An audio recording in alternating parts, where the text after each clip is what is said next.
Yep. So, for those of you who are watching when it's not a live stream, it's gonna be about 2 to 3 minutes of filler.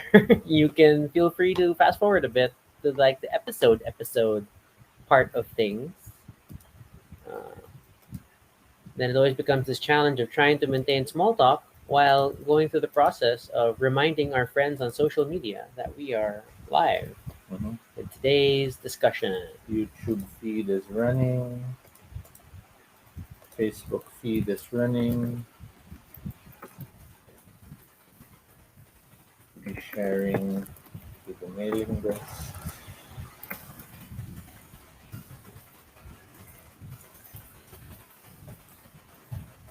How are you all doing today?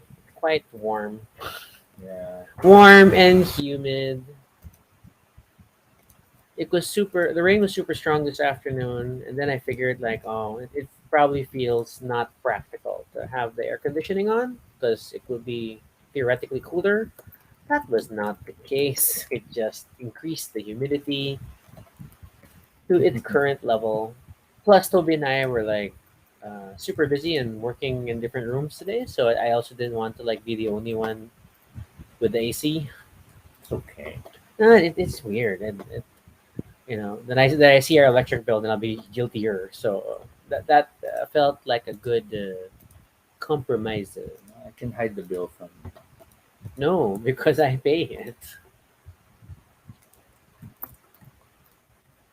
and statistically, I end up visiting the basement more than you, That's which true. sounds like a funny statement, Because I but haven't been driving. that's where I pay the bill. Okay, I think I have gotten my tweets out. So So where are my peeps? didn't send to Twitter. Twitter. We've already caught this week's Lower Decks. Oh my gosh, that show is a gift still. I am so happy. I'm so happy. But the reasons why I'm happy are probably spoilery, so I will not discuss that specific happiness in detail. Um, and then in other news, I'm like still nervous, excited that I'm running. I'm running an RPG session this Saturday. Normally, Hmm. Toby is our GM, but for this Saturday morning, I will be the GM running Hmm. the Expanse RPG. Yes. I'm using a shared scenario, which saves me time, but it's a good framework. It's also our first dive into it. So. Yeah, it's also to help Toby with his goal to play 12 new RPG systems every year.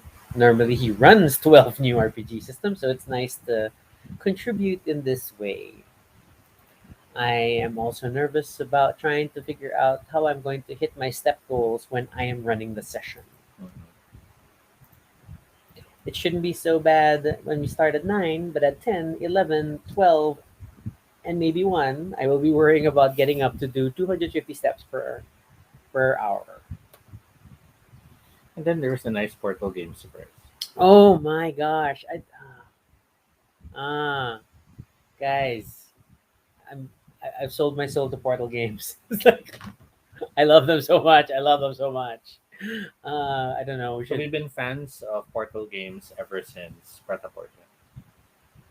Was Preta Preta was the first or Robinson was the first? No, I can't remember. I feel like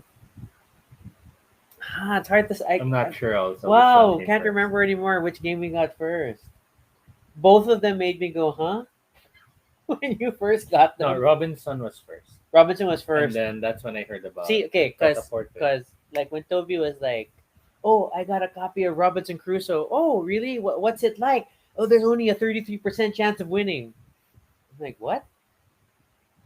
This I is don't even remember where I got that number yeah, anymore. I know, but that was your lead in for me. I Like, remember there was you have a a 33% chance of winning. I'm like, yeah. so why are we getting this game? Okay, and then Preta Porte was like, oh, it's a fashion game. Then same thing. I'm like, why is Toby getting us a And that was fashion game? I found it in a con. It was the only copy, and I was like, I'm grabbing it. I'm getting it. Yeah, yeah. So it was the second edition English one. So we had the new edition, Yes. but and we talked about that on the show. But yeah, it's just oh my gosh, Portal game. So yeah, so that's hey, this is good filler. But it's 9:12, so I guess we should get started. Sure, we can get this rolling. We're going to roll credits, and then we'll start the show. But you're going to deal with a fraction of a minute where I'm going to be clicking things in silence. So one moment.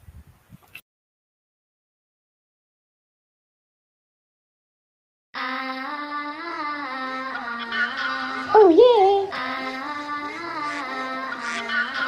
Baduy Pride!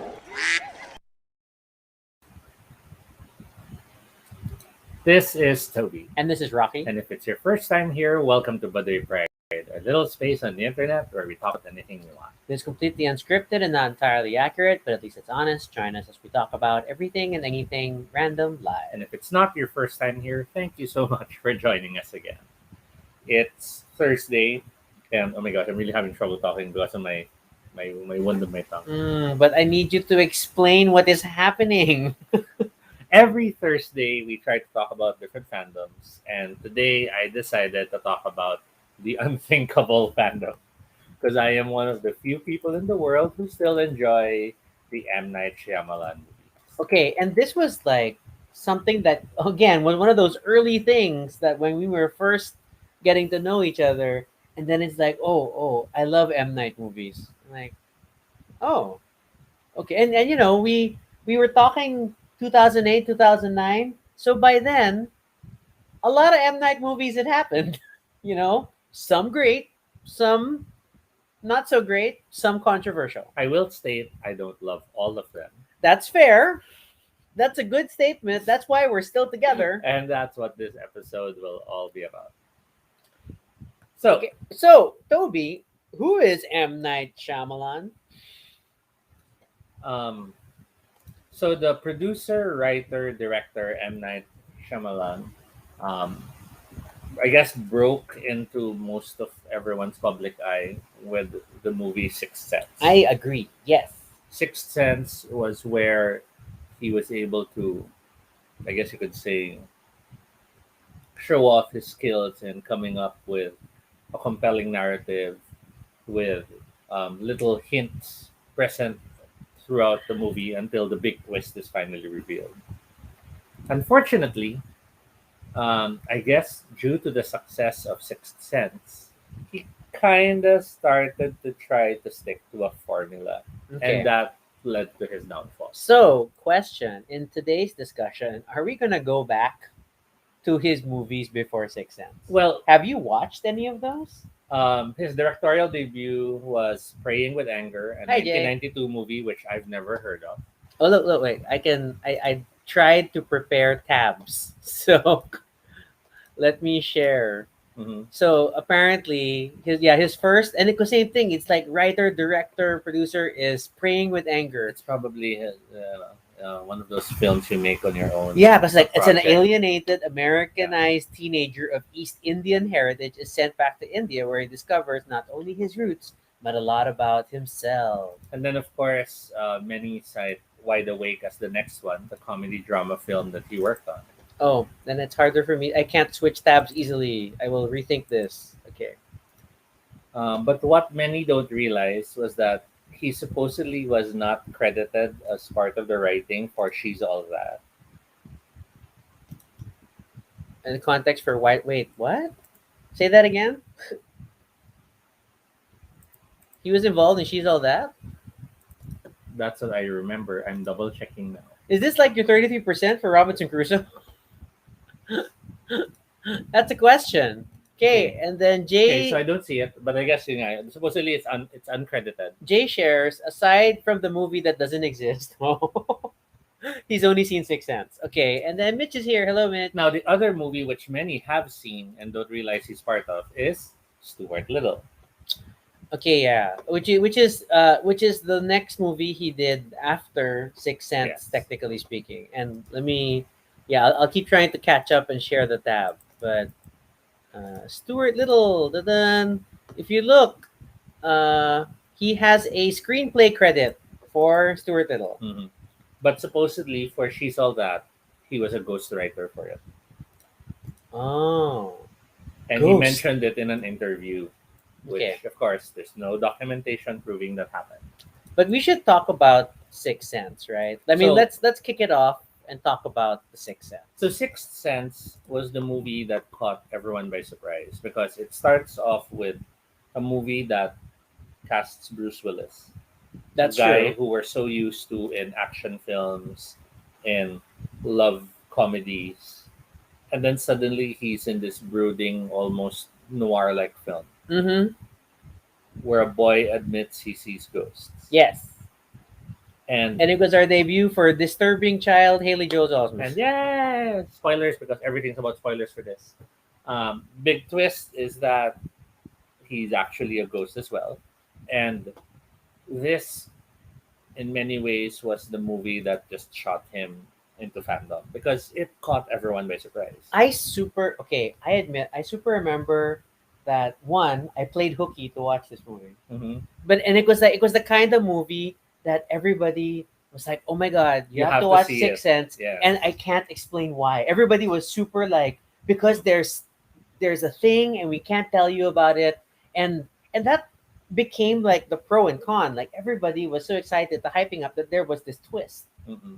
and and it and admittedly, even knowing that there was going to be a It twist, was still a good it's twist. still surprising and still fulfilling. And knowing already the twist, it still is a good movie. That's what Yes. makes it so well done. Yeah, because then you can watch it again and then realize, oh yeah, the way the entire movie was shot, it supports the twist. And I'm Yeah. still like not explicitly stating it. And hey, Jed's here. Hello, Jed. So following Sixth Sense and writing for Stuart Little, he then worked on Unbreakable, which for me is one of the other really good movies he's done, which I feel sad not that many people appreciate. Yeah, and so and so Unbreakable brought him together again with Bruce Willis. Yes. Then it was started like, ooh, is he trying to establish like what we would now term like a Wes Anderson or a Tim Burton vibe that he's always working with the same actor? And then surprisingly, Samuel L. Jackson. Hmm. Ooh. What was the premise of Unbreakable? You have a guy who realizes there's something different about him after he survives this incredible accident. And of course, since it again is Bruce Willis, people can't help but think, so what, is he dead again? Is he whatever again in this movie? Um, for those who haven't seen it, because probably you've never thought of seeing it, the twist is that the twist is revealed not at the end, but near the front of the movie. Mm. Because then there's a second twist that is brought up later on to interconnect the parts. Double twist. Mhm. And Unbreakable touches on, I guess you could say, if you've ever always wondered what it would be like if you had certain powers, if you ever always wondered what it would be like if you could make a difference in the world, it's that. But then still at the level wherein it reminds you you're still just one person. Yeah. You're not like Captain America who'll change the country. And then when I or- think of later movies like Chronicle and stuff, Mhm. which kind of tried to play in that same Mhm. story playground, but Unbreakable still stands out. And admittedly, I had not seen Unbreakable until I met Toby, and of course, it's one of those. Have you seen Unbreakable? Have you seen Unbreakable? And okay, let's go watch Unbreakable. But yeah, it was a good movie. Jed agrees that he felt Unbreakable was good. Now, my personal guilty pleasure is the next movie, Really, which is Science. I know we've talked about this, but really, Mhm. As hokey and as campy as it is, and it's so campy that I will spoil it. It's a movie about aliens. Excuse me, I'm burping. And what made it strong for me was that for the most of the movie, you weren't sure if it was real. yeah, which is sort of okay, which is like the running gag, right? Like you have the premise in Sixth Sense where the kid says, "I see dead people." Then you're never quite sure does he really see dead people, and then in Unbreakable, there's a discussion of powers. Then you're wondering like, does he really have powers, or was it just an adrenaline moment? And then again in Science, it's they're aliens, but are there really aliens, or is it a and and then by now it's like, but it's an M Night movie, so there's gonna be a twist, and we're just gonna go with it. The twist takes a religious angle as we find it connecting to very impossibly interrelated events. And I like it. I like that because it's a very Whovian style of story for me, wherein all these things do have meaning, they're all interconnected. And as campy as that sounds, it worked for me. Okay, was this the first M Night cameo movie, or did he cameo in Sign and in the earlier I know one? he cameoed in the others because I think he was like the couple in Sixth Sense. Oh, okay, okay. Which is like trying to pull a Hitchcock, right? And Mhm. like he's trying to appear in his own movies. Which okay, okay, that's fine. That's fine. We'll live with that. Okay, and then, but by the time of Signs, we were already starting to hear some people are like, okay, M Night's getting a Yeah, little repetitive. Okay, I still, but I was in the camp that I like Signs. I did like Signs. Okay. Um, the next one in the chronological release order The is Village. The Village. The Village. I wanted to like it. The Village was very divisive, to say I the least. wanted to like it because it felt like an interesting world to explore. Okay. But in the village, you have a group of people, sort of like Puritans, or they basically are a self-contained group. The village, basically, where yellow is the wrong color. Yellow is Where the safe color. no, it's the wrong color. That's why they have to bury it. Or was it red? Red was the wrong Red's color. the wrong Sorry, color. sorry. That's Yellow is why the safe I'm color. like, there's Right, there's right, right, there's right, right. so few quotes from this movie that Right, I can right, right. bring up, and it's always going to be yellow is the safe color. Right, right, right. Yeah, that's why her freaking hood is yellow. And then there was that odd monster-like thing, which visually looked compelling. Yes. Um, but then the twist, I would have been happy with the twist if it wasn't M Night, Why do you say that? because it had to be him telling you the twist at that moment, Oh, okay. and that just annoyed me. Okay. And but okay, props to I was so surprised that Adrian Brody was in this movie. Yes. And his role was very bizarre. But I respected it. But then like but yeah, it's like I think that's what always stands out to me that oh my god, Adrian Brody and he totally committed to his role. I Mhm. feel because like he acted the heck out of his role and Mhm. I enjoyed that part. But the village was already at that point of I think a lot of people were already like M Night, are you okay? Well, the predictability of the formula was what people kept attacking. Yes. And part of the reason why I didn't really mind the formula at first was because that was sort of the genre of movies he was doing. That's true. I It's mean sort of it's like not entirely saying it's bad. like It's sort like of like saying rom-coms. rom-coms, and they're gonna end up together anyway. But that's the point. I knew you were gonna say rom-com.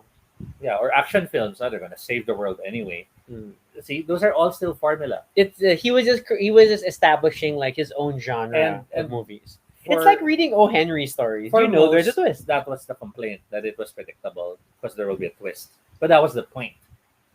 Sadly, he did fail in making the twist better integrated. Yeah, So or it like started to feel very making on it your feel face. like that. It was just because when the Sixth Sense happened, there was that Mhm. that feeling at the end, and then it does make you want to re-examine everything Mhm. and see how the twist worked. Unbreakable was kind of okay. I feel Unbreakable is too smart. Mm, Too mm. smart in the niche way that And they had so much Samuel L. Jackson like um, talking philosophy. comic geeks would get it. Yes. But sadly, most of them would have been too, oh, it's M. Night, I won't watch it. Yeah. Because I read comics and they're smarter. The science twist was like okay. Science Twist had religion. So, Yeah. syempre, that's turned off already for a lot Yes. of Yeah, people. like me. Yes. And then the village was just like okay. The Village, for me, the twist wasn't bad. But the fact that he was the one delivering he's the he's literally the person saying the twist, twist.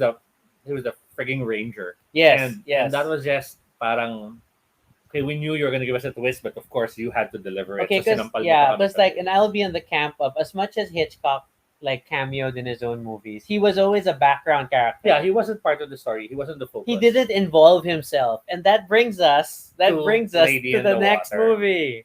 Lady in the Water was for the most part one of the movies I really enjoyed watching because it is very close to if Changeling the Lost was a movie. Oh wow, I totally had forgotten that white lady was Bryce Dallas Yes. Howard. And it's her second movie It's her second movie with M Night. Yes. If I remember, the Village was her also. Mm, mm. So in Lady in the Water, you have a group of people in this small, Community thing yeah, with with a a pool, pool. and a strange creature, a nymph, appears and becomes part of all their lives. Key to this whole event is the lead, played by, I keep forgetting his name. Paul Uh, Giamatti, who and oh my God, he's a good actor. he was, he was supposed to be this guy struggling to find his place in everything, and he was vulnerable. He was great. Even Bob Balaban, is that how you say his name? I don't know. Was He's always awesome like an antagonist. because he was the I'm aware of the plot and the patterns in the story type Okay. of character. So it was such an interesting story. Had it not again, Jed felt the premise was great, but also fell into corny land. Expected too much from the viewers, like wrestling. Okay, that's a weird analogy. I was bothered by the active role of M Night in this yeah, movie. for me it was the active role of M Night. Um, the the symbolic interconnections later on. They're good ideas. I like that. The cereal boxes, and I'm not even saying more about it. I like Yes. that. Um, them not knowing if they're really doing what they're doing. I love that. The monster was scary. Yes. I It know stressed me I out. know I speak more because I was afraid of dogs back then when I saw it, but the concept of the monster was really scary. But I was so distracted by M Night not just appearing in the movie, but talking and being like, "Am I driving the plot And also?" it literally, so from the village being okay, he's the vehicle to tell us the twist. Yeah, it's literally like, It "Hey, became, now we have to talk to him to get the, yes, yes." Then like, why are you literally the gatekeeper of your own story? and yeah, okay. Let's now move to the movie I love hating. Oh my God. And I love it because if I imagine, whenever I imagine watching this movie, I take away certain parts in my head, so I'm still enjoying it, and that is The Happening. The Happening is one of those movies that um, is sprinkled with so many great visuals. But also, was it the very recipe of its own disaster was woven into the fabric? Because I'm sorry, we start with Mark Wahlberg playing a science teacher, you know, and Think about the because he's a bees. science teacher, he totally gets it. And oh my God, so believable. And then randomly, Zoe Deschanel is in this movie. Who is in one of the least useful roles ever. And like the least Zoe Deschanel role Yes. ever. Because she's just sort of She there. doesn't do anything except complain and worry. And it could have gone somewhere. You have John Leguizamo, who's such an amazing actor, Great character actor. and he should have been the lead. Anyone else could have been the No, lead. he should have been the lead instead in this movie. Yeah. It would have been a much more compelling story. Um, and then you have the plot, which is people are starting to commit suicide. I think people are wondering if it's bioterrorists or Great, something else. great trailer. The later premise um, is so high concept that even until now I still eye roll. However, um, had he not gone for that and focused more on a specific subset, it would have made more sense. Okay. So I feel like at this point, because after Lady in the Water, I think we were already entering the realm of let's see what craziness M Night's put together. Because when we watched The Happening, we already went in knowing this is going to be weird, and maybe not a good weird, and like approaching B movie weird. Like, is it already bad enough that it's good? But I don't think it was there yet because I'm a science teacher. And the only Mark Wahlberg line that became worse than that is him in the Transformers, where I'm an inventor.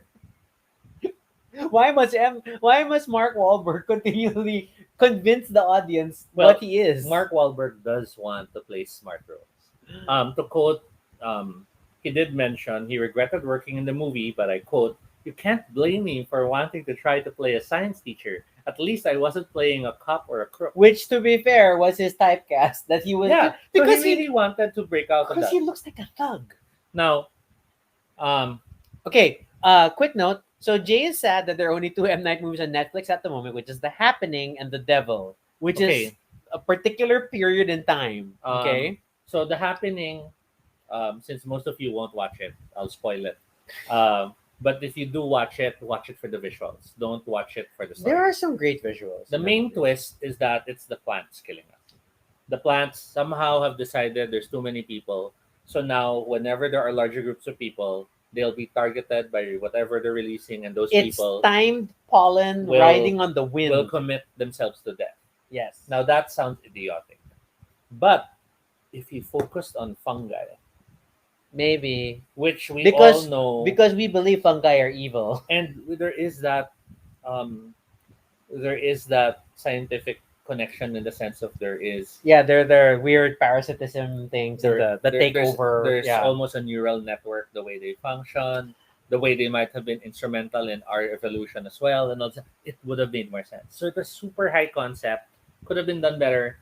And lastly, it tried to rely on an almost B movie style dialogue, That is true. but it didn't go for that visual. Yeah. So So then this it was is like it was a weird disconnect. so this is the equivalent of, imagine if the Avengers movie had dialogue like WandaVision. That would fail. Mm. And sadly, that's what happened with The Happening. What happened? That happened. Okay. Jay is now intrigued though to see some of the movies you mentioned. I feel like there is still a lot of value Mhm. in like watching his releases right after Sixth Sense, one after the other. Yeah. They're worth watching. Super great stuff. Don't you'll disappoint yourself if you're watching and you want to be surprised. Yeah. Instead, watch it to see how he tells the story, and you'll realize it's not actually that bad. If you ignore But for safety, you can stop at the village. No I'm kidding. if you ignore the idea that his movies are great because of the twist, because that's Yes. what made Sixth Be- Sense great. which became because of the way that people would talk about M Night movies. I wonder what the twist is gonna be. You know, that's how entertainment pundits would cover it, and it kind of killed itself. Yeah. So after The Happening is a movie that we shall not speak of, Oh, we're really not going to touch it. Okay. and that movie which we shall not speak of, casting was wrong, story elements were wrong, Wow. And then choreography was wrong, music was wrong. at this point, Toby and I were already together, and we were already having conversations like maybe M Night, because M Night has great concepts. Mhm. Maybe he needs to stop directing, or he needs a serious editor. Someone who can tell him, no, that's stupid, try something else. Yes, and like don't appear in the movie. Mhm. Now that movie that we are not naming, I feel very bad that it was so bad because it has Dev Patel. Yes, such a waste of Dev Patel. And still in the wrong role. Also, Why is Dev Patel in that role? and then like as much as M Night is a person of color, the way that sort of the casting direction went So was weird. so weird. It was such a was weird so direction. weird. And I really wanted, maybe the casting would be weird, but then it still was visually a spectacle. Because he does do good visuals. But even that disappeared in this movie. My favorite GIF created from clips of this movie is like this very complicated, maneuver of the Earthbender villages, and then you see like this one pebble, like floating across the screen. Like what the hell is this? All right, so Moving on. moving on. Moving on away from that traumatic moment, Yeah. we come to Devil. Okay, Toby was excited for Devil. Devil, oh wait, I've been going through the list as writer. I wasn't going through the list. I just pulled up stuff. Yeah. So, Sorry. So before Devil, we have After Earth. Oh, we have to. Oh, I didn't cite. No. No. Devil's first. Devil's producer. That's 2010. But See, After yun na Earth. magulo eh. So I don't know which one to go for. No, but Devil. He still did writing. He still yeah, did the he story. did writing. He didn't directing. We were excited. Well, you were excited for Devil because this was like going to prove your thesis Yes. that maybe if M Night just writes the story Mhm. and someone else directs, it comes out good. Mhm. And what did you think? Well, it wasn't terrible compared to the other movies, the way it's been approached. And then I think our twist sense was all tired at this point because then you're like, okay, I forget if there's gonna be a twist, cool. If there's not, Mhm. okay. And I didn't even get that feeling that there was like a significant twist Mhm. anymore. It was just a story. In the end, I still enjoyed Devil. I was kind of surprised that the lead is basically the love interest from The Mindy Kaling project. yeah, But basically, and he it's looked tall. In they're this trapped in movie. an elevator. They're trapped in an elevator. They're trapped in an elevator, and there might be something supernatural. So again, it's that question of a possible twist story. Um, it's um, I guess you could say it was smart writing because who isn't afraid of something happening in the elevator? Yeah, yeah. And wouldn't you be more afraid if Something it supernatural was happening in an elevator. supernatural as well? Um, but I feel it didn't build up as good as I kind of hoped it would. Which then becomes the director question. Like because to be fair, M Night has had in there are specific movie or specific build-ups that the pacing is awesome in the Mm-mm. stuff he did. And his earlier stuff, he really had some creative shot choices, good angles, which is like what you sort of look for, and then which is also why you liked him, Mm-mm. in the get go. Okay, then we get to him being writer director again. So after Earth, Okay, definitely was trying to be high concept, but then also balancing with Will Smith wants to make a movie with his kid. Mhm. Hmm. So after Earth, you have a father and son in a sci-fi epic in a world that's out to kill them. Um, Strong premise, strong ideas. The concepts of the technology and the things present wasn't so bad. Yeah, They were ambitious ideas. Um, it's like a decent sci-fi romp with like an effort to give make it actiony in some parts, mm-mm. but then a lot of like, um, man, I hate this kid. I think Yeah, that was like my main challenge to get through this movie is that I could not relate to the kid, and he has to drive the movie. and in the end, this felt a lot like he was just trying to rip off Dune Yeah, but without like because going because the because it's a focus verdant planet. and the focus on fear in the end and all that. Mm. So yeah, no, um, it's around this time that I'm already sad that I'm already agreeing. Okay, his work has gotten really bad. But then comes Wayward Times. I didn't do the TV Oh wait, one. sorry. We missed the visit. Okay, yeah, and okay, I don't even remember this movie. So the visit is two kids who go to visit their grandparents. It has a found footage style. If you can watch it, I do actually still recommend it because it has good thrills. It has a good shock value. Um, Is he still twisting at this point? Because I feel like at the After Earth point, he's it, like given up it on the still twist. has It still has a it twist. still has Okay, okay, okay. um, Do you feel After Earth had a twist? I didn't really think it did. I think it, but then again, I was just so the tired at the twist in end. After Earth was the kid becomes the focus of the movie because Will Smith's the big star. But so the visit has two kids visit their grandparents. The mom is Agatha after all, if I remember correctly. No, it says No, Diana that's Dun. that's Nana. Look for the mom. Oh, See, oh my God! It is. It's Catherine um, Hahn. so I like the twist in this movie. I like the build up. Wow, I don't even remember this movie exists. But a lot of people found it very ageist, Okay. which I feel it's hard not to do something offensive in horror. Inoffensive, you mean? Diba? Yeah, there's always going to be someone offended by something in a horror movie. Because yeah, horror movies play on a lot of stereotypes, Yes, tropes. and It's part of the language of the and genre. it will embrace something and make it worse. Okay. And that's the point.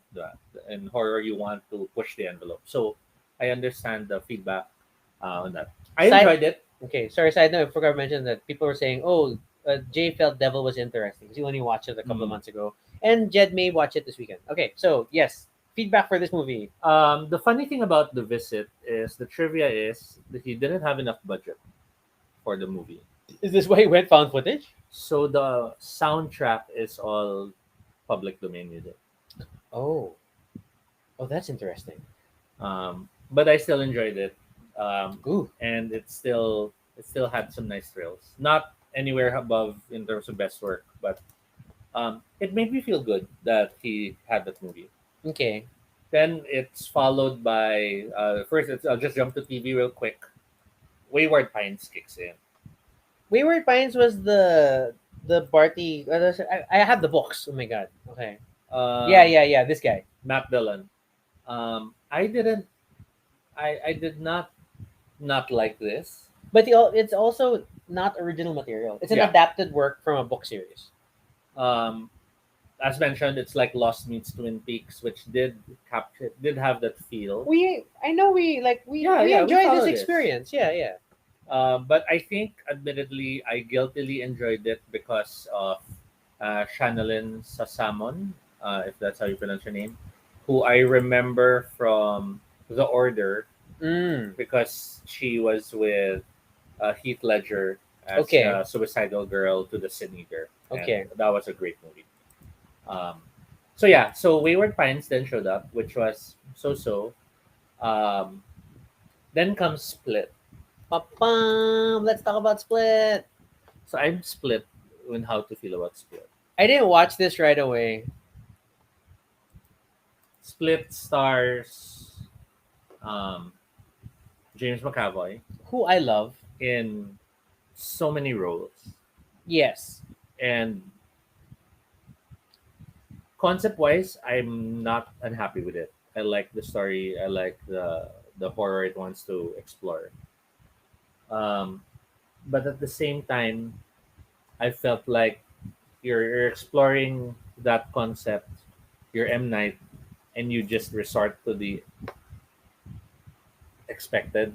That is true. It didn't feel necessarily twisty. It was just like it was a little predictable but decent like Mm, work. And I know I we didn't watch it together. I ended up watching this on the plane yeah, on a flight once, and like I'll finally watch Split, and then like okay, not bad. and the main reason that I would recommend people to watch Split would be only if, and this is spoilery, because I'm assuming by now it's been so many years you haven't watched it and you're not interested, because it connects to Unbreakable. So and that was like it was like post credity, right? Yeah. So it wasn't a twist. It was a post credits thing. It totally in theme with the rise of superhero movies and Mhm. Marvel training us to like there's a post credit scene. So he took a stab at it and then like ooh it connects to Unbreakable somehow. I'm like Yeah. what? Because for people who were watching Twist, who enjoyed his work before, you might be going, "Oh, this almost reminds me of an," or this could be a character in Unbreakable, and that's what he does. Side note: James McAvoy was oddly buff for this movie. Well, yeah, I think he Disturbingly was so. like super buffing himself up even prior to this one. Yeah, because his movies, but And he was doing theater. He was doing a lot of Hamlet and yeah. whatnot. Yeah. So, but yeah, but it like stood out. Like, whoa, what Mhm. happened to you? Because even as Mr. Tumnus, he was like skinny. Yeah. So okay. Uh, So next movie, After Split, it's already it. Yes. Okay. Right. yeah. So after Split, it then leads back to his attempt to now create a cinematic universe, M Night Shyamalan shared universe. and that is Glass. So Glass is his movie that now interconnects the events of Split with Unbreakable more directly. Mm-hmm. Um, I actually haven't seen it. only because I kind of want to sit down and really watch it, and I haven't found the time to Oh, do I that. forget if I've seen this on a plane too. I think I've seen it on a It's plane. possible. I'm okay. Okay, I didn't Um, realize you haven't seen it. but then you have basically the main characters now interconnecting. So for me, I'm a bit excited to see how that will turn out, where it will go. Um, And he roped Sarah Paulson into this movie because mhm. then she's already like well established this in disturbing genre fare thanks to American Horror Story and all that. M Night then goes back to television with Servant. Um, haven't seen it. Hoping to find a chance to spot it soon. Okay, where did it come out? Does it say? Apple Plus, Oh, it's an Apple TV. Apple show. Okay, that's why.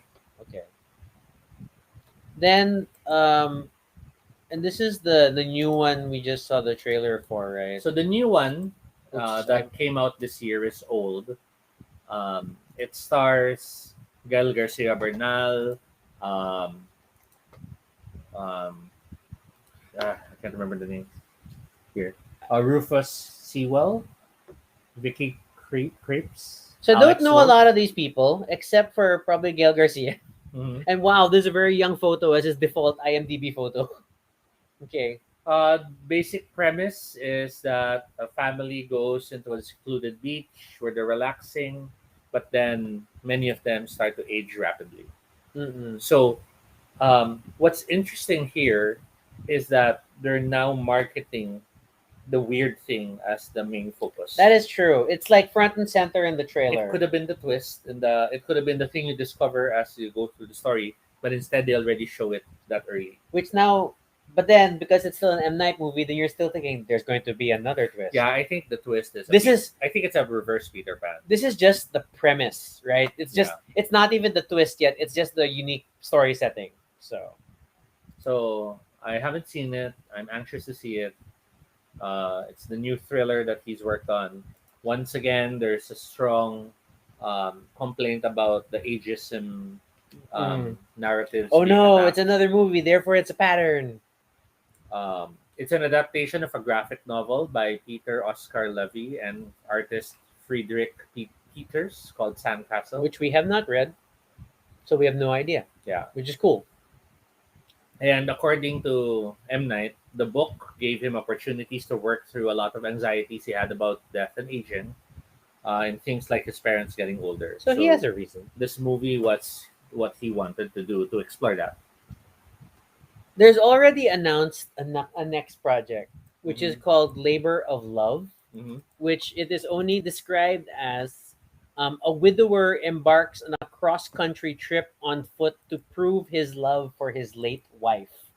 Then, like, wow, this I feel like M Night is processing things, but he's writer director again, Hmm. so I don't know, but yeah, no information on what that's going to be. Huh. So before we go into other trivia things that you may have dug up on the internet, Hmm. what's your favorite?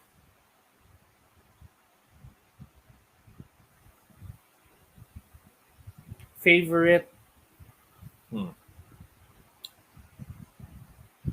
In as much as I'd like to say it's science, it's not. Okay. Science, I was very distracted by Mel Gibson. In hindsight, I was wondering like, ooh, would this have been better without Mel Gibson? Like, did it? I feel that about a lot of M Night movies. Like, would I have felt better if like some of the leads weren't so prominent? Mm. Because it gets a little distracting sometimes, especially when you're like you want to focus on like these nuanced stories or something. No, that's like one thought. Okay. Mm. I think when it comes to what I would go back to still watch every now and then, surprisingly, it's still Lady in the Water. Oh my gosh, Toby. Because it's a fun exploration of characters and personalities. It has very idiotic, larger than life moments, like the guy whose one arm is bigger because it's the only one he works out. To the group that keeps partying and smoking. Mm-hmm. And it's that. What if they weren't just people? What if they were part of some greater grand thing? So I can't help but still enjoy watching that. You like that meta narrative. It's Yeah. sort of like woven to In as things. much Okay. as I enjoyed Signs, um, I like watching Signs um, to see the build-ups.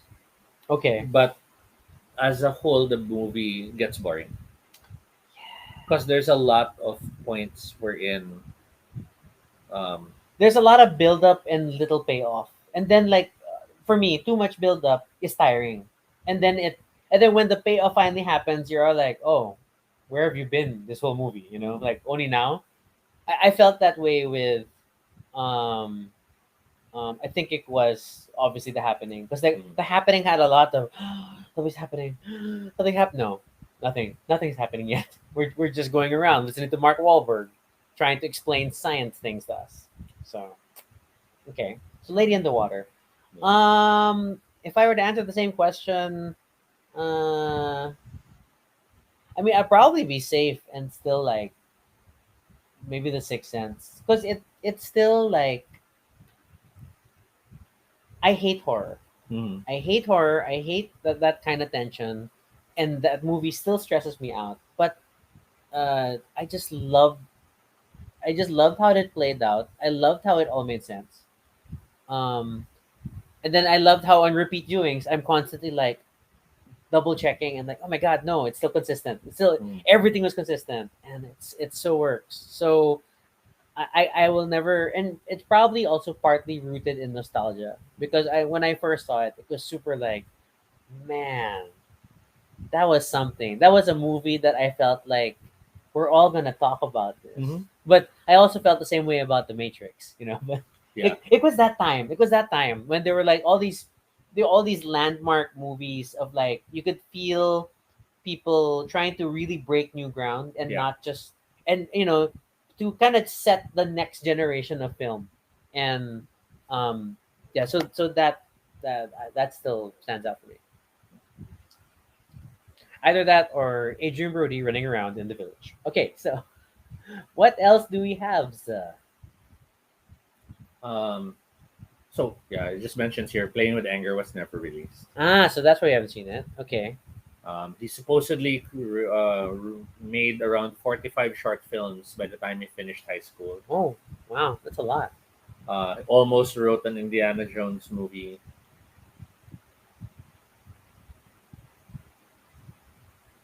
Almost directed a Harry Potter movie.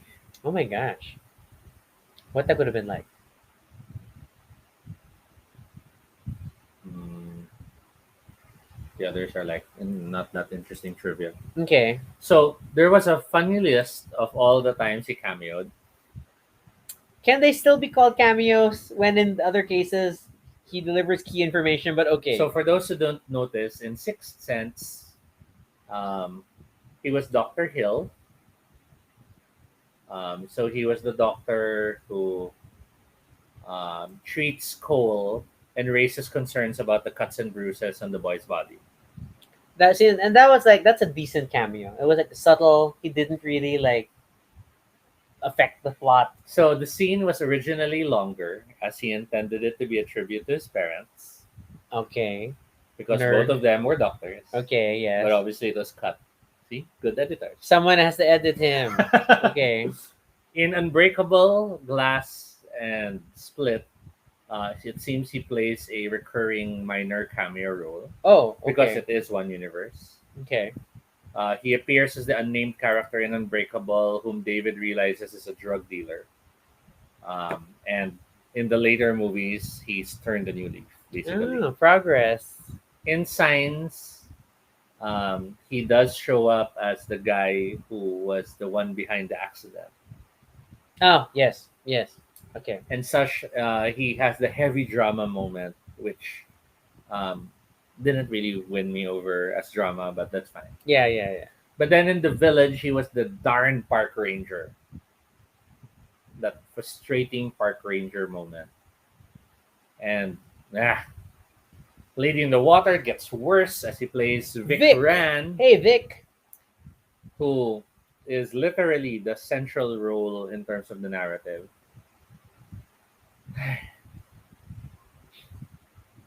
In The Happening, He plays one of the um, smallest cameos ever because he doesn't appear on screen.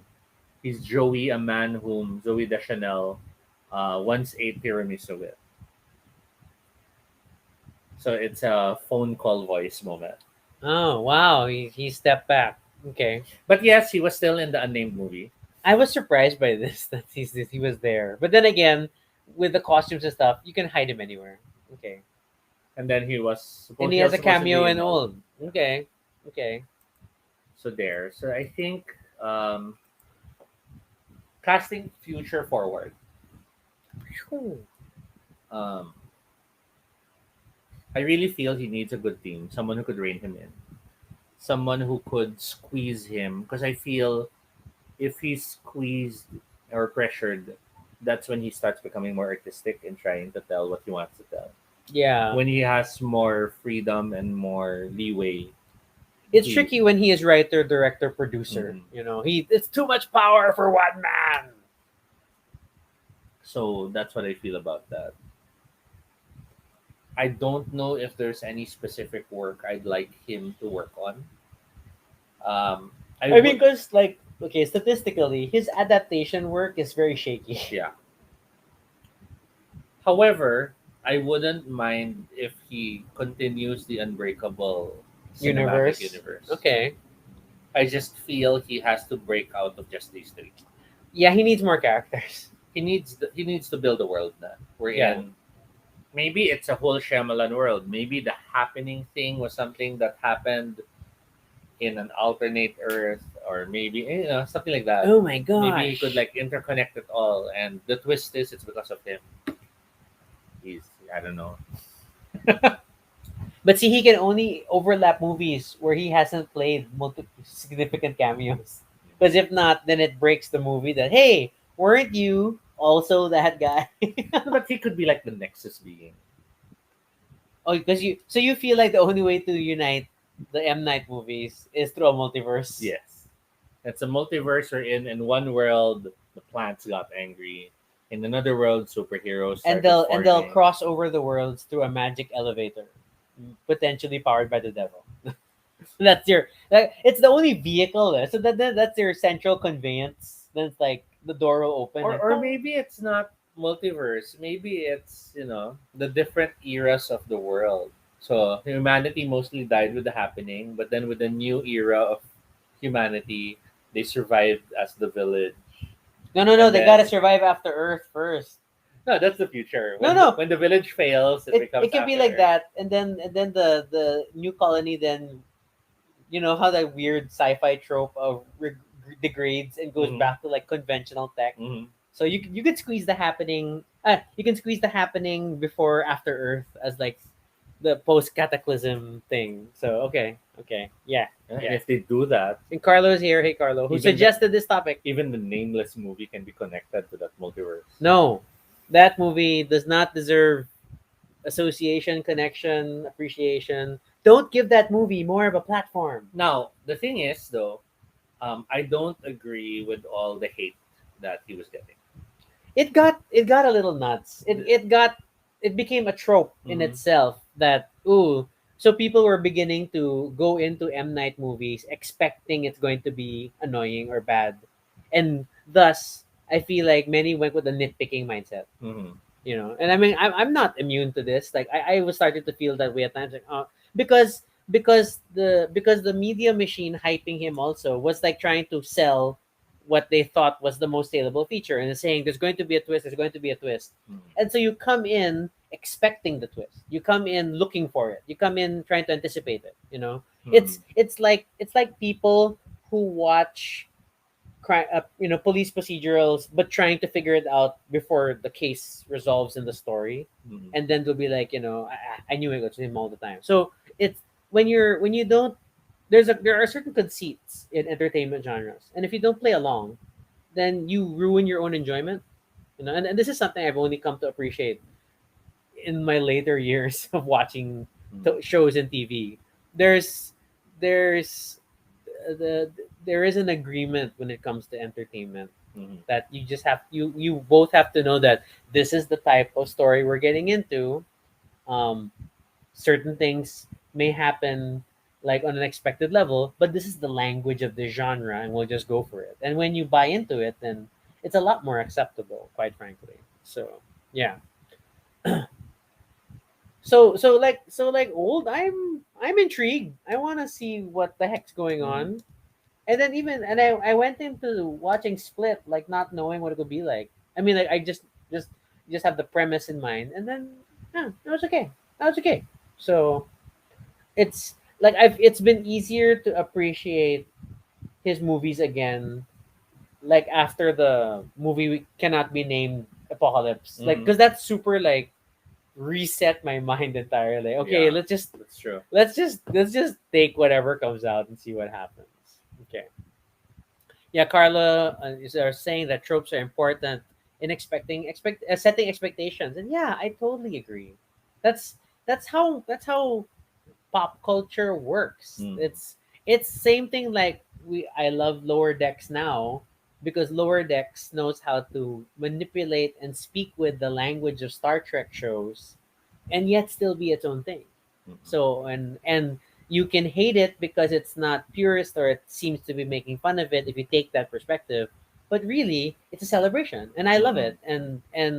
And um, yeah, so it's easier to kind of go with an open mind.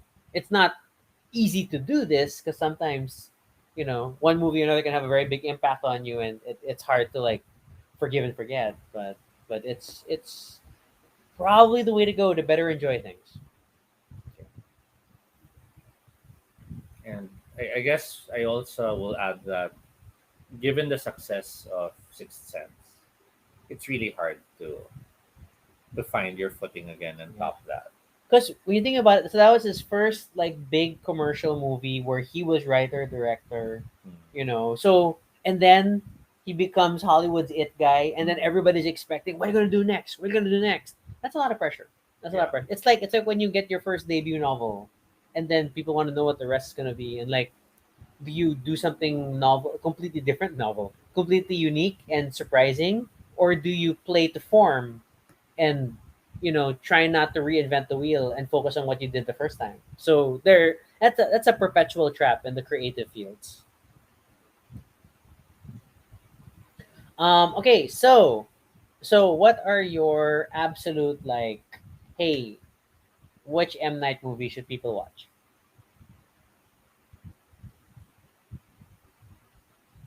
Stuart Little. Well, I still feel you can watch them. Okay, Um, or I guess what are easier to watch or what are easier to I appreciate? think save for save for the last Airbender and no, even After Earth is not. It's not worth It's watching. not It's still unwatchable. um. I guess the better way to answer that, Sixth Sense. If you haven't seen it, you should. Unbreakable. If you haven't seen it, expect it to be slow. But if you give it time, it actually offers an interesting story. Um, Signs. Um, if you think religious stuff can be groany, then this will make you groan. But it actually has a good idea.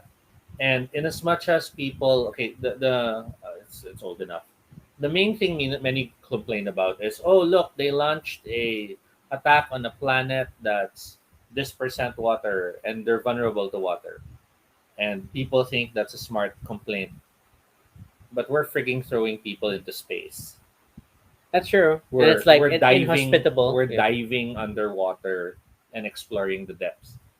It's not unheard of to risk these things if you are desperate or if you are brave enough or if you are pioneering things. So I hate it when that is seen as the reason why the movie fails. Mm. And of course others add to that, well, they could have had protections and stuff like that, and I'd agree. That's where the movie fails, wherein maybe they should have been better prepared. Um, so I'll give them that. But to just I think of the idea that why would someone go to a planet which is dangerous to them? We do that all the time. Yes. People don't wear masks in a pandemic. Um, so that's Signs. The Village. The Village I think is enjoyable, especially if you like period set stories. And yeah, there's a because there's an archaicness of the language, Mm-mm. the pacing. It's a little slow. It's a little slow, but it's quite intriguing. I will say that. I will say Mm. that. Okay. Lady in the Water. If you love RPG games, you might enjoy Lady in the Water because it actually makes you feel like, oh, it's like an RPG game movie. Um, if you don't know who M Night is per se, you might actually enjoy the movie a lot because you won't connect that grown moment when you see him. Yes. Um, the happening, the happening is hard to save because of Mark Wahlberg. It's so No, hard. the happening is fun. Like on a Friday night, you're gonna have drinks with friends, pop a movie, put on the happening. It's like, and just let loose, enjoy it. You know Yeah, but since it will be a downer for many, that. Oh, that's um, true. the happening ends with a whisper, and that's what pissed off a lot of people. Na parang, wait, that's it? That's what happens? Um, but in many ways, the whisper was the point, Yes. because the happening is also in many ways a statement about global warming, about this and that. So it's sort of telling you how, you know, things are happening way beyond you, and you only really notice it when you start noticing people around you dying. I feel like earlier on we used to have this game, sort of an unofficial game of like you could describe movies. Almost all of this M Night movie is M Night does a blank movie. It like it felt that way. That Mm-hmm. so M Night does an environmental sort of movie. Then it was The Happening, and then M Night does a metafiction movie. It's Lady in the Water. M Night does a period, Yeah. thriller. Then it's The Village. M Night does an alien movie. It's Science. So it and it's not it's I don't mean to belittle or to like be a very reductivist, but it when you kind of take that concept, then it makes it easier because then you can look at After Earth and like, oh, M Night does a Will Smith movie, and that's what you get, right? After Earth. After Earth was not bad, but was not going anywhere. Um, yeah. When Will Smith was no longer the focus, it became a very difficult movie to appreciate. And After Earth was sort of like M. Night wanting to do a Luc Besson movie, but not being brave enough to go outlandish. Yeah, because Luc Besson is like, I'll embrace style. you I'll know, make it your quirky. drugs. I'm going to put your drugs in alcohol, and then I'm going to snort it, and then in my fever dreams, look at what I've created, and it's beautiful. I love it. Um, and then we have The Visit. So, well, the Devil and Wayward Pines, give it a chance. They're interesting Wayward Pines is forays. fun. The Visit, I enjoyed it. I think you guys will like it. Okay, I Um, have to. To be fair, I've seen most. I haven't. It's the only one I haven't seen. So I will try to watch it. you might be annoyed by the found footage style Oh well, that's normal. I'm because already annoyed by found footage. it's moving camera, it's all that. So that's there. Carlo is asking what's wrong with Marky Mark. Marky Mark saying that he's a science teacher, or that he's an inventor. I got my Marky Mark voice And down pat. and and remember that moment with the old woman. You're here to steal from me. You're like, no, we're not here to do that. No. Why couldn't he just do like Three Kings type movies forever? Just keep him a soldier, a cop, or a thug. Okay. Anyway, Split. No, Split is an easier movie for people to appreciate. Yeah, I feel it's a Split's good pretty, movie. Split's pretty How would interesting. you in my game of M Night does a blank movie? What is Split? Split is M Night doing the New Mutants movie. I like, I accept this. He was doing the New Mutants before we had the New Mutants. Yeah. Good job. Okay, And then Glass supposedly was, M Night doing a cinematic universe. yeah. And then finally Old is, We don't know yet. I guess, M Night doing Doctor Who for all we know. Ooh, or M Night doing Lost. But then I feel Yeah. like that was already I Anyway. really suspect it's a Peter Pan twist. Peter Pan. It's a play on Neverland, but it's the other way around or something. Okay. So yeah. So am I looking for more M Night? Not necessarily. If he decides that he'll retire and stop making movies, I wouldn't feel so bad. But if he does come out come out with more stuff, I'm not rushing to see them. I will still watch them. Yeah, I feel like you're at the level of just curious to see what he's doing now, and like when stuff comes up, it's like, ooh, what's this gonna be? You As know? much as we talk about geeky junk food stuff, stuff that are guilty pleasures and stuff we'll just enjoy even if no one else does. That's not what M Night is for me. That for me is still Dan Brown, which is why I'm anxious for the upcoming Dan Brown series. Well, that's a TV movie, right? I don't Um, know. I don't look it up. I don't follow anything to do with Dan Brown. Thankfully, this is not a relationship breaking, thing between us. But I'm saying it's not. You know, it's just wow. You're really into Dan Brown. Because it's just, Toby shallow. Toby struggles with reading long form fiction, but he reads Dan Brown books like nothing flat. Because every chapter is a cliffhanger. So many books are like that. So it's very tabloid reading. It's very just enjoy Are it. you comparing it to what? This is like Victorian serials, but like scandally. But in this case, the scandal is So cryptography. parang modern day Penny Dreadfuls. Yeah. Is that what you're trying to say? Because okay. Yes, Carlo, there's an To be fair, upcoming. Toby's love for Dan Brown means that whenever we are playing a puzzle game together, he's going to be all, "Oh, is this the blank cipher?" And then I just kind of look at him. I don't say it, but in my head, I'm like, "He's Dan Browning this." Then it's like pulling out these weird charts and like, I But I think this solve it. is. You gotta admit that. So it's an upcoming TV adaptation of The Lost Symbol. So it's like a TV miniseries. That's what I guess. don't know. I don't know if it's a miniseries. I don't know if it's just one. I haven't really looked into it. And a large part of why I haven't looked into it is I actually don't want. I want to just watch it and not be spoiled, even if I know what it's going to be about. Because Toby's actually read The Lost Symbol. Yeah, I've read The Lost Symbol. I've read Angels and Demons. I've read Inferno. I've read Origin. I haven't gotten to the books he wrote before Mm. when he was still writing as what was his name? But that was basically Deception Point, and there was another book. But he was writing under a pen name at that time. Ooh, Dana Brown eh. Novels. Let's go here. Um, what? Yes, Wild Symphony. Ooh, I can look that up. He wrote an adventure book. Oh my god. Okay. So there's Digital Fortress, Deception Point. Oh, yeah, Carl's like Digital Fortress. Yeah, I haven't gotten into reading both. But this is where he goes cryptography and all that in terms of CIA, which is why I'm surprised I haven't really gotten a chance to read it.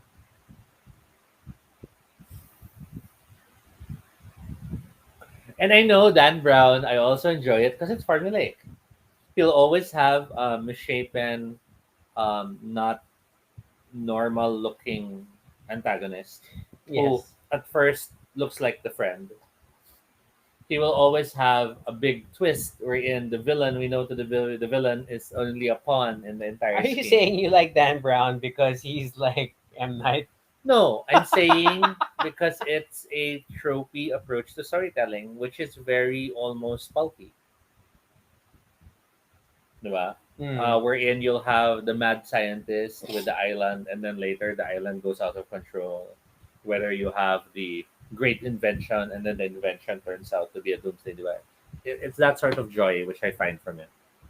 And then I like the little niche trivia that they dig up to become the focus of the story. So it's not.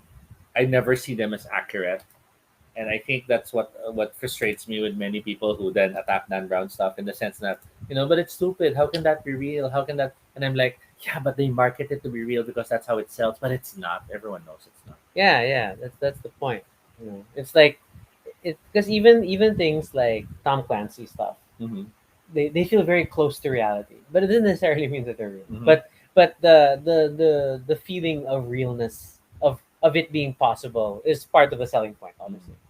Okay. All right. So we'll save the rest of this Dan Brown discussion for D week. It is still M week right now, apparently, where we've this week. What have we talked about this week? We did Mystery Meats. House, we did Meat, and now we've done M Night Shyamalan. And tomorrow, And tomorrow we're doing magic. I don't know if I'm gonna dig up my photo of me doing magic. yeah, why not? I don't know if I make it the advertising poster or no. I'll just bring it up in the show. Admittedly, magic is my other Oh, trashy oh interest. my gosh. Oh my gosh. I'll save it for tomorrow. All I can say is, if you like this video, please support. I put a lot of effort into making these videos. Yeah. No, I don't have my own magic channel. In case some of you are wondering that, No. it might sound like that. Yeah, but then Toby has this one channel that he watched. Okay. For Okay. weeks at a time he was watching it, and then every time I hear him, it'll always be like I always catch the moment where he's plugging his Patreon. Okay, I don't complain about certain videos that always get played. Hey, I'm a pop culture person. But when we hit A week, we'll talk about all those amusement park videos. Oh, you're gonna pick a fight of my theme park? Or if we go into P week, we can talk about the pores. Hey, I don't. I have lived up to my commitment. That never gets put on TV. That's only on my phone. My oddly satisfying video content consumption is limited to my phone. Mine's to my iPad. I've never cast mine. Yeah. But then why you don't like my theme parks? Is that what you're saying? I'm No, sharing. I I'm not- share it with you. I'm not saying I don't like it, but I am saying they also do have that. Okay, the written spiel again. It just okay. They're a lot livelier versus for a guy celebrating magic. He's like weirdly monotone. Because it's not him. It's It's a a- text to speech. Yeah, yeah, I know. Which is why when I found some of the older videos, oh, iba pa yung text to speech. That is the same spiel. Anyway, we'll talk more about that most likely tomorrow as we tackle magic. Magic. But for now, no, there's no twist for this episode, despite it being an M. Night Shyamalan. The twist is we're still in quarantine. Surprise! And no, we will not do live demos of magic tricks. I'm not prepared. Even if we both have I don't have a banana. done my favorite one though was my egg trick, What's your egg trick? wherein um, I had a game, and it was Giovanni Chronicles, Oh my and god. part of the scenes in Giovanni Chronicles was um, Jadwiga. Oh, sorry, not Jadwiga. The Ravnos, Hmm. Durgasin would pull out an egg and would crush it, and it's like filled with blood, and it's a sign, it's a warning, blah blah blah blah blah. Oh, So when I prepped this for my group, you had a prop egg but that I you have wasn't doing prepared. this at home. Oh, It was okay. in a friend's house. Oh So I god. prepared the egg beforehand. Okay. And then at one point I told them, paano makikisiyar lang muna ako? And then I smuggled it to the ref. Oh my god. And then we ran through the scene. And then at the scene, I'm like, uy, can I get an egg from your ref? He goes, what? Why? Sige na, come with me. So I had him go with me. And then Magician's Choice. Which one can I use? Wag to, no? And like, sige, yun na lang isa. So I get the one Oh, we gotta talk about Magician's which I Choice. wanted him to pick. Yeah, yeah. But of course, now he's all thinking, I got an egg from his ref. We played through the game, blah, blah, blah. And then and everyone, ah! And then I raised my hand and I said, look, it's blood. It's a sign. And they were all, whoa! Magic. And of course, in perfect fashion, I'm so proud of that moment. I throw my head back while dramatizing. I'm in a trance and all that. And I Still have egg? no, and I smack my head to the back of the wall. Oh my god. So bloody hand from props, smacking my head, and as I stretch, I look, there's real blood. Oh shit! But that's me in I've gaming. never heard this story. Yeah. it's, Okay. Okay. We'll We have talk to more save this about for magic tomorrow. All right. So thanks for joining us for tonight's M Night Shyamalan movie discussion. and we will catch you again next time. Yep. For questions or suggestions for future episodes, you can fill up the Google form at bit.ly Baduy Pride Ideas. Thanks to Carlo for suggesting this, and we're having connection issues right now. You can follow us on Twitter, Altobi No Shade, RG You Sunico. can also check out our blog, baduypride.com, for all the previous episodes and stuff about us. Feel free to continue the conversation in the comments below and let us know what were your favorite M. Night movies, or maybe just M. Night movie moments, because I think there are more moments than you think. And be sure to subscribe for notifications, whether on Facebook or YouTube, so you don't miss our next live stream. Once again, I'm Rocky. And I'm Toby. And this is Baduy Pride.